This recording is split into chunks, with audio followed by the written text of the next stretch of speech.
Hello friends, मैं देवज्योति गोस्वामी आप सभी को मेरा यूट्यूब चैनल में वेलकम करता हूं। तो फ्रेंड्स, आज से हम एक नया जर्नी स्टार्ट करने जा रहे हैं और वो है एब्स्ट्रैक्ट अलजेब्रा और मॉडर्न अलजेब्रा।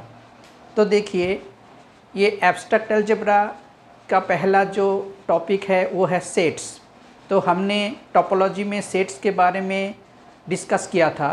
तो अगर आपको सेट्स में दिक्कत हो तो मेरा इस YouTube चैनल की प्लेलिस्ट में जाइए और टोपोलॉजी का जो प्लेलिस्ट है उसमें से आप सेट्स का वीडियो देख लीजिए, तो आपको सेट्स के बारे में जानकारी हो जाएगा।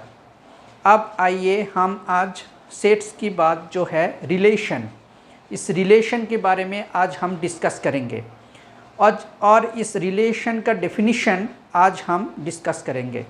तो रिलेशन को जानने के लिए आपको पहले Cartesian product of two sets ये जानना ज़रूरी है।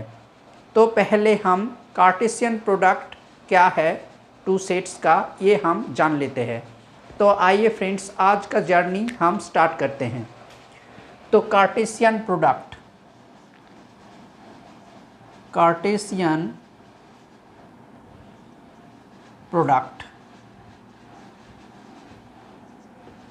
of two sets। तो ये क्या है, देखिए, late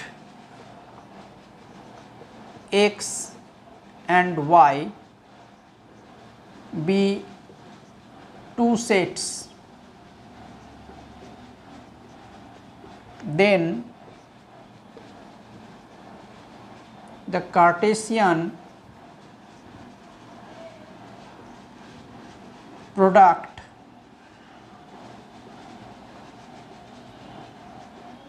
of x and y is denoted by x cross y and is defined by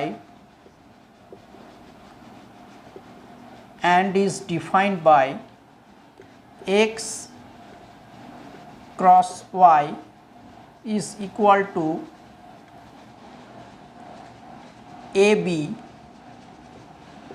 such that A belongs to x and B belongs to y। तो ये x क्रॉस y से हम Cartesian product of two sets x and y को denote करते हैं। और ये क्या होता है, ये होता है ऐसा पेयर AB जिसमें A है x सेट से और B एलिमेंट है y सेट से।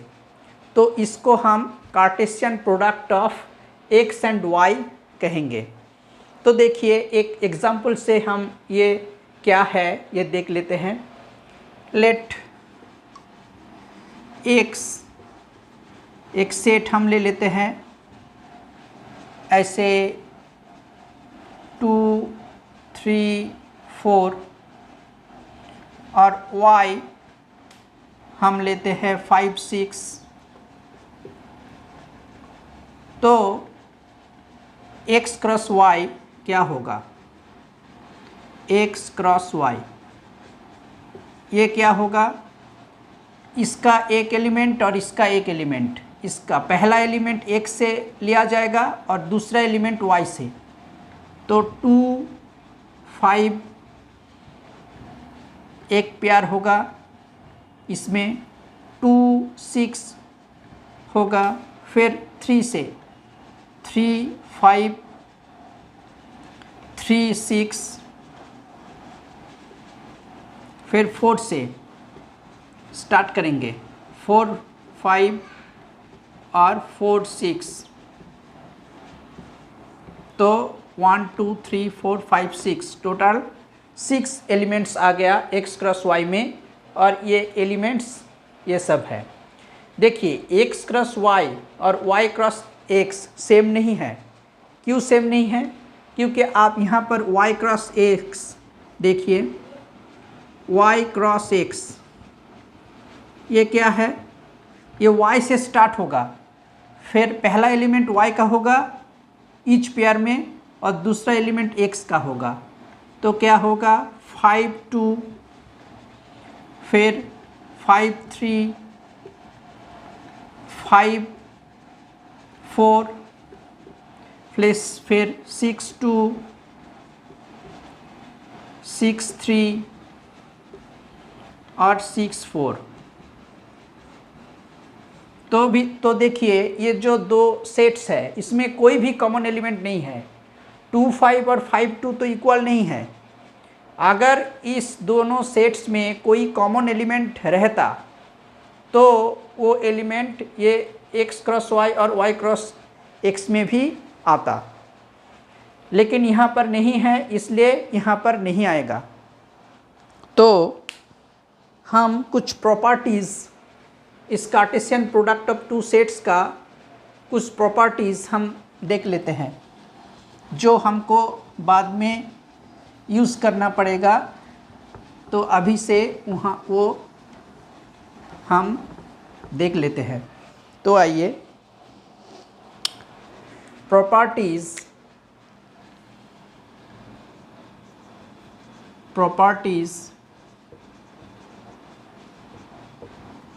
On Cartesian product.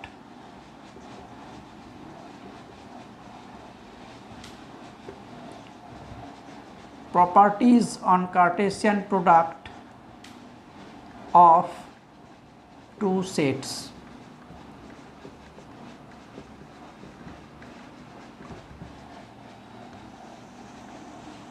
तो ये हम देख लेते हैं। देखिए पहला प्रॉपर्टी है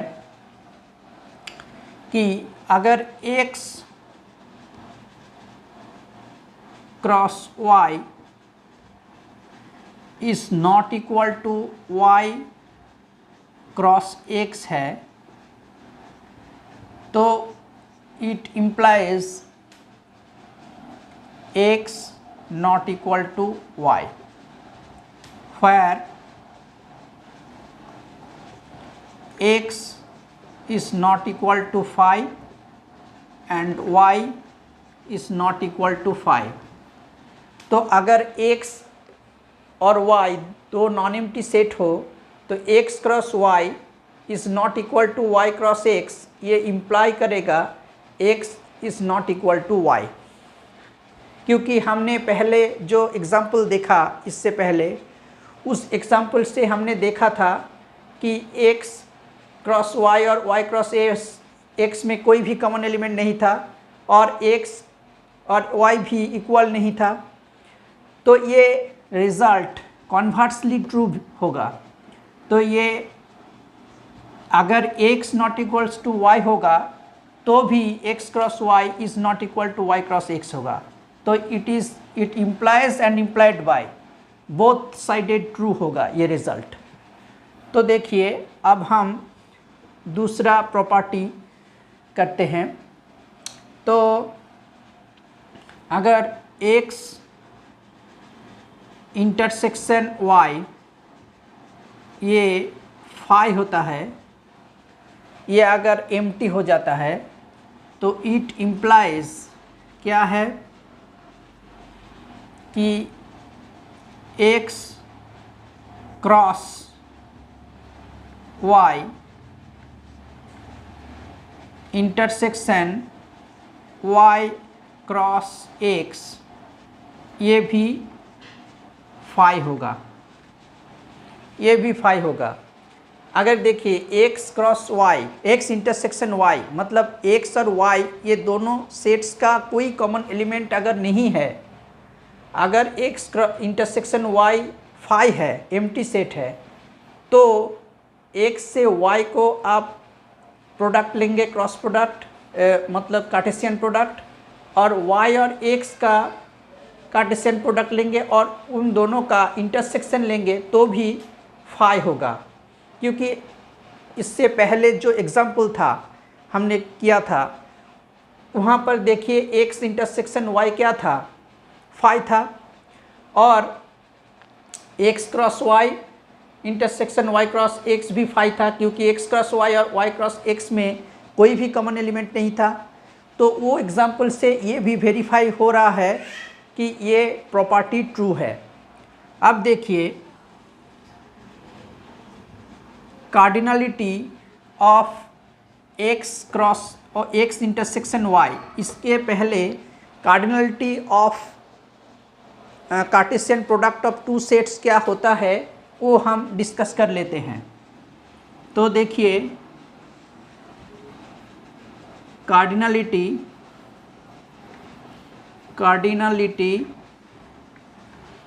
of Cartesian product of two sets, ये क्या होगा। देखिए अगर x और y ये दो सेट्स है और x का कार्डिनलिटी मतलब x में जितने नंबर ऑफ एलिमेंट्स है ये अगर m है और y का कार्डिनलिटी n है, मतलब कि y में n नंबर ऑफ एलिमेंट्स है, तो जो x क्रॉस y होगा, x क्रॉस y मतलब x और y का जो कार्टेशियन प्रोडक्ट होगा उसका जो कार्डिनलिटी होगा मतलब कि उसमें कितना एलिमेंट रहेगा, m क्रॉस n मतलब m इंटू n। क्योंकि हमने देखा था टू सेट्स जब लिया था हमने x और y, x में 3 एलिमेंट्स था और y में 2 एलिमेंट्स था, तो x क्रॉस y में कितना एलिमेंट्स था, 6 एलिमेंट्स था। तो 3 इंटू 2 6 एलिमेंट्स, और y क्रॉस x में भी क्या कितना एलिमेंट होगा, 2 इंटू 3 यानी कि 6।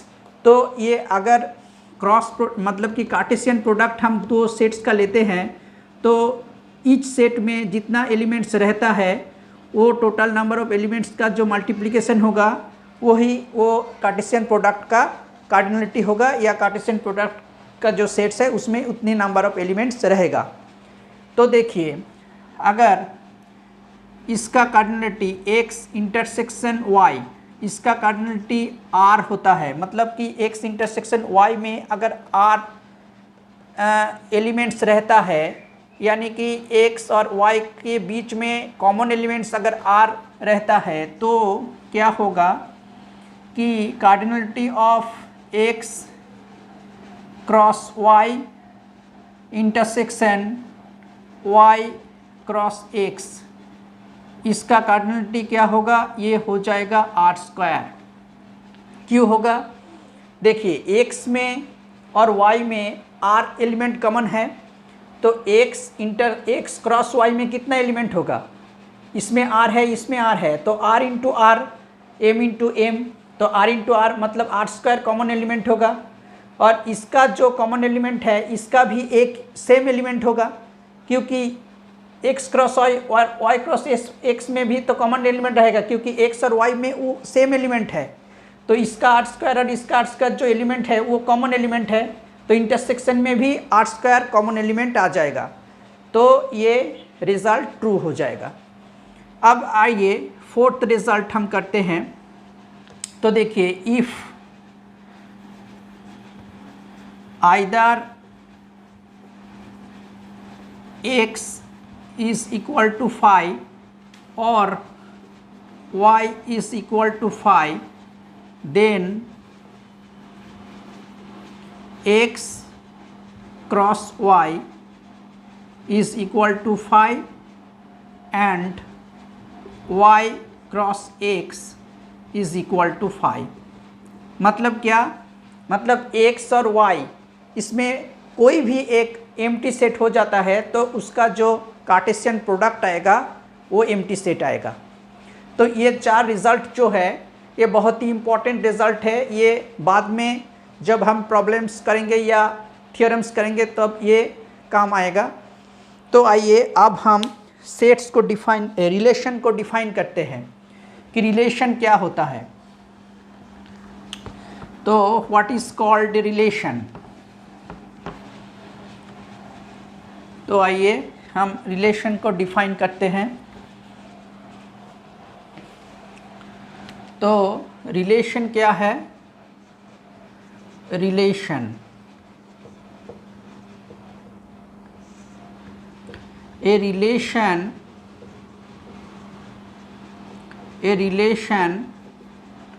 is a subset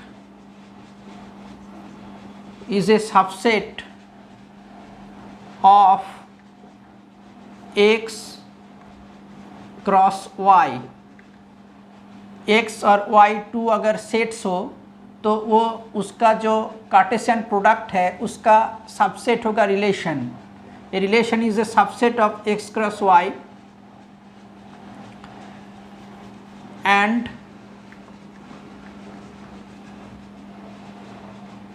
is called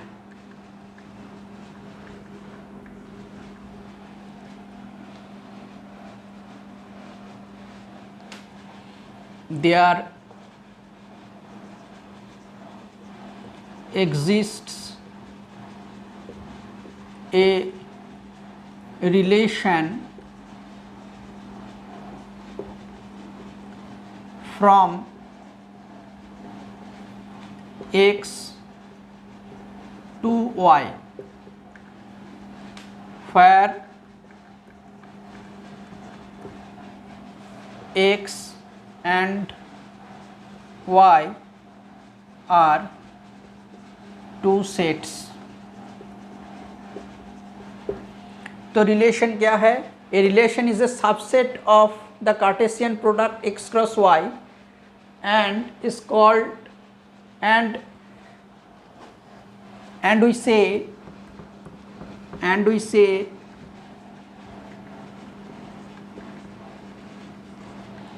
we say there exists a relation from x to y where x and y are two sets। तो रिलेशन कुछ भी नहीं होता, रिलेशन होता है x और y दो सेट्स में अगर रिलेशन हो x to y, from x to y ये एक रिलेशन अगर r होता है तो ये रिलेशन क्या होता है? ये x और y का जो कार्टेशियन प्रोडक्ट है उसका एक सबसेट होता है। तो ये रिलेशन होता है x टू y, ये होता है x और y का जो कार्टेशियन प्रोडक्ट है उसका एक सबसेट। और सभी सबसेट्स नहीं होता, हम जैसे रिलेशन को डिफाइन करेंगे वैसे ये सबसेट हमको मिलेगा। तो अगर हम एक एग्ज़ाम्पल से ये और भी अच्छे से क्लियर हो जाएगा। एग्ज़ाम्पल से अगर हम ये वेरीफाई करते हैं तो और भी अच्छे से ये क्लियर हो जाएगा। तो देखिए, हम एक सेट लेते हैं x और उसमें हम लेते हैं 2, 3, 4, 5 ये 4 एलिमेंट्स लेते हैं। और एक सेट लेते हैं y, उसमें हम 4 एलिमेंट्स लेते हैं 11, 12, 13 और 14 ये 4 एलिमेंट्स लेते हैं। अब हम कहेंगे क्या कि x is related to y, इसमें एक रिलेशन है। कैसा रिलेशन? कि any element of x is a divisor of the element of y। मतलब कि x का एलिमेंट y का एलिमेंट को डिवाइड करेगा, मतलब कि x का एलिमेंट y का एलिमेंट का डिवाइज़र होगा। ऐसे हम एक रिलेशन डिफाइन करते हैं। A relation such that an element of x is a divisor of an element of y। ऐसे हम एक रिलेशन डिफाइन करते हैं। तो देखिए, ये जो रिलेशन है इसमें कौन कौन एलिमेंट आएगा? देखिए, 2 12 को डिवाइड करता है तो 2 r 12, ये r क्या है? ये 2 is related to 12, 2 is related to 12। इसको ऐसे लिखते हैं 2r 12, और ऐसे भी लिखते हैं कुछ बुक्स में 2 12 बिलोंग्स टू r।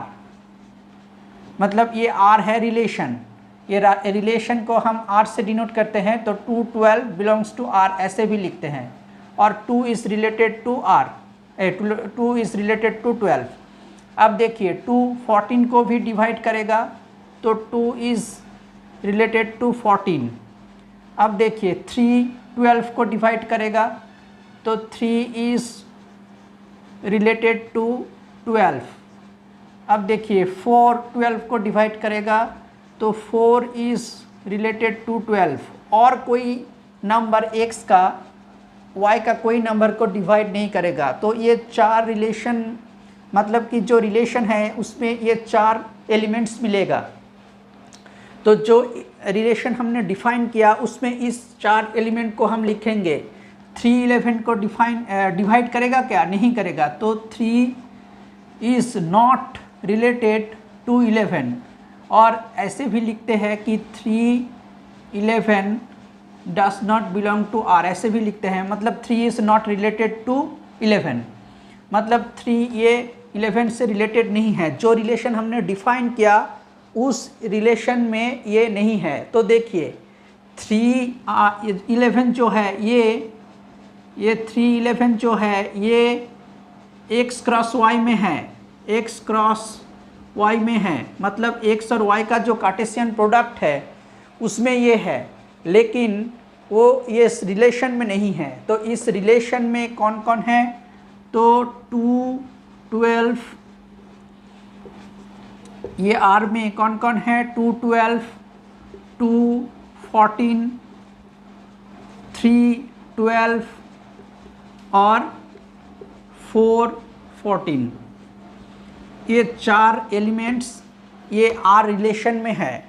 और ये किसका सबसेट है? x क्रॉस y का। क्यों है? क्योंकि x क्रॉस y में तो इसका कितना मेंबर रहेगा? 4 × 4, मतलब 16 एलिमेंट्स रहेगा। और उस 16 एलिमेंट्स से ये 4 एलिमेंट्स इस रिलेशन में रहेगा। तो आपको रिलेशन का जो डेफिनेशन है वो समझ में आया होगा। और एक एग्जांपल करते हैं तो ये और भी अच्छे से क्लियर हो जाएगा। तो आइए हम और एक एग्जांपल करते हैं, तो इससे और भी अच्छे से क्लियर हो जाएगा कि रिलेशन क्या होता है। देखिए हम S और T दो सेट्स डिफाइन करते हैं। S क्या है? स्टूडेंट्स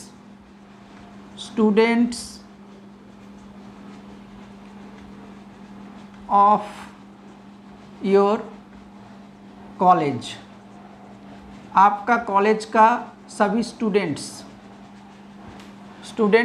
मतलब all students of your college. और ये ऑल टी क्या है? All teachers of your college, मतलब आपका कॉलेज का सभी टीचर्स को हमने टी से डिनोट किया, और आपका कॉलेज का सभी स्टूडेंट्स को हमने एस से डिनोट किया। ये टोटल सेट्स है एस और टी। अब देखिए हम एक रिलेशन डिफाइन करते हैं, एक रिलेशन आर डिफाइन करते हैं। R is a relation, R is a relation defined by any student S in S is related to any नहीं, ये a student S in S is related to a teacher T in T if S is a student of the teacher T. मतलब क्या, ये R is a relation defined by a student S, defined by a student S in S is related to a teacher T in T if S is a student of the teacher T। मतलब अगर S, ये small s capital S का एक member है, मतलब एक student है, और ये T small t capital T का एक मेंबर है, मतलब एक टीचर है। ये जो स्मॉल s ये स्मॉल t से रिलेटेड होगा, मतलब एक स्टूडेंट एक टीचर से रिलेटेड होगा। कब होगा? अगर वो स्टूडेंट वो टीचर का स्टूडेंट है तो। मतलब एक कॉलेज का सभी स्टूडेंट तो सभी टीचर का स्टूडेंट नहीं होता। जैसे कोई आर्ट्स का स्टूडेंट है, वो तो साइंस का टीचर का स्टूडेंट नहीं होता, वो साइंस का टीचर से तो नहीं पढ़ता, तो वो रिलेशन में नहीं रहेगा। तो देखिए, अगर मतलब मान लीजिए एक स्टूडेंट है, आर्ट्स का एक स्टूडेंट है S1, वो एक सब्जेक्ट आर्ट्स का जैसे हिस्ट्री पढ़ता है, तो हिस्ट्री का टीचर है T1, और मान लीजिए एक जियोग्राफी का टीचर है T2। तो ये दोनों टीचर से वो पढ़ते हैं, मतलब कि ये दोनों टीचर का वो स्टूडेंट है। तो S1 is related to T1 होगा, फिर S1 is related to T2 होगा। लेकिन मान लीजिए कि T3 एक टीचर है जो मैथ्स का टीचर है, तो वो जो आर्ट्स का स्टूडेंट है उसका स्टूडेंट नहीं है, उस कॉलेज का स्टूडेंट है लेकिन इस टीचर का स्टूडेंट नहीं है, तो ये रिलेशन में ये नहीं रहेगा। तो S1 is not related to T3 होगा। तो आपको समझ में आया होगा कि रिलेशन कैसे हम डिफाइन करते हैं और किसको रिलेशन कहा जाता है। तो आज से हम एब्स्ट्रैक्ट अलजेब्रा का जर्नी स्टार्ट किया है। ये रिलेशन और भी बहुत सारे हैं। हम नेक्स्ट जो लेक्चर होगा उसमें और भी विस्तार से डिटेल्स में हम रिलेशन के बारे में डिस्कस करेंगे। तो आज का लेक्चर आपको कैसा लगा ये ज़रूर बताइएगा। अगर अच्छे लगे तो मेरा चैनल ज़रूर सब्सक्राइब कीजिए और मेरा वीडियोस को लाइक कीजिए और कमेंट कीजिए। Thank you.